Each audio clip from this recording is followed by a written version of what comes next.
Bonjour, j'espère que vous allez bien. Aujourd'hui, on va voir la dernière fonction, c'est la fonction de mise à jour des étapes.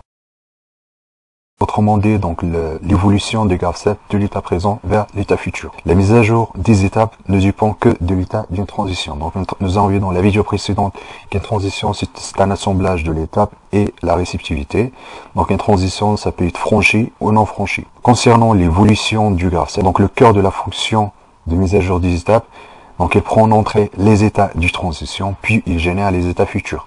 Par exemple, ici, lorsque la transition 0, c'est celle-là, il est constitué de l'étape et la réceptivité.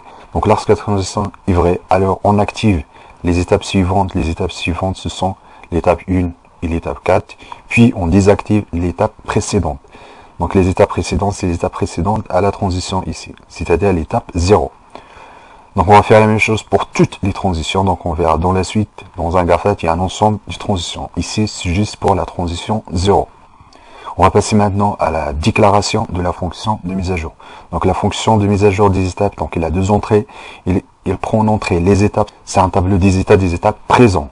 Donc ensuite, il va générer, donc il va mettre à jour ce tableau-là pour générer les étapes futures.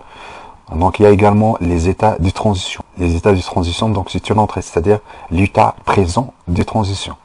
Donc on va passer maintenant à la définition. Donc on va se focaliser sur l'exemple des vidéos précédentes. Donc là, il y a un ensemble de transitions. Ici, c'est la transition 0, la transition 1, la transition 2, ensuite la transition 3, la transition 4, la transition 5. Et la dernière transition, c'est la transition 6. Donc on a bien localisé les transitions. Donc ensuite, on va générer les étapes futures en fonction des états de transition. Donc on va passer à la définition de la fonction. Donc ici, on va prendre les étapes, ensuite les transitions. Pour chaque transition, pour la transition 0, concernant la transition 0, on va activer l'étape 1 et l'étape 4, puis on va désactiver l'étape 0. Donc ici, il y a deux parties. Lorsque la transition 0 est franchie, donc il y a une partie d'activation des étapes suivantes, ensuite il y a une partie de désactivation des étapes précédentes. Donc là, on a deux étapes suivantes qui sont l'étape 1 et l'étape 4. Donc il y a la désactivation des étapes, il y a l'étape 0. Ensuite, on va partir à la transition 1. Donc la transition 1, donc on active une seule étape, c'est l'étape 2, puis on désactive l'étape 1. Donc on va passer à la figure. Donc la transition 1 ici, donc la transition c'est là. Alors on va désactiver l'étape 1, puis on va activer l'étape 2. Donc la transition 2, donc on va désactiver l'étape 2, on va activer l'étape 3. Ici la transition 3, donc la transition 3 c'est là, on va désactiver l'étape 4, puis on va activer l'étape 5. Concernant la transition 6, donc la transition 6, donc on va désactiver l'étape 3 et l'étape 7, puis on va activer l'étape suivante. L'étape suivante c'est l'étape 0. Donc on va faire la même chose pour toutes les étapes, pour l'étape 2, pour l'étape 3, etc. Jusqu'à la dernière étape. Donc la dernière étape, donc on va activer l'étape initiale qui est l'étape 0, puis on va désactiver les étapes précédentes qui sont l'étape 3 et l'étape 7. Donc on va passer maintenant à un exemple. Donc là, on va voir deux exemples. Donc le premier exemple, on va franchir la transition 0. Donc dans le deuxième exemple, on va franchir la transition 6.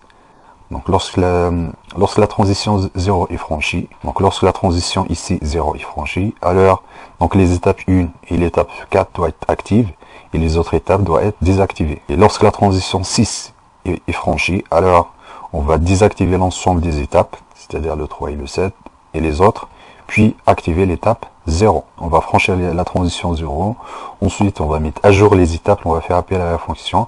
Il suffit juste de spécifier donc le tableau étape et le tableau transition. Et dans cette partie-là d'affichage dans le pour serré, donc on va afficher les étapes. Donc voilà, donc ça c'est le premier exemple. Donc ici, il y a la transition 0 qui est franchie. Donc lorsqu'on franchit la transition 0, alors l'étape 1 et l'étape 4. Donc on voit ici dans l'affichage, dans le pour serré, il y a l'étape 1 et l'étape 4 qui sont actives et les autres étapes sont égales à 0. Donc sont inactives. Donc on va faire la même chose pour l'exemple 2.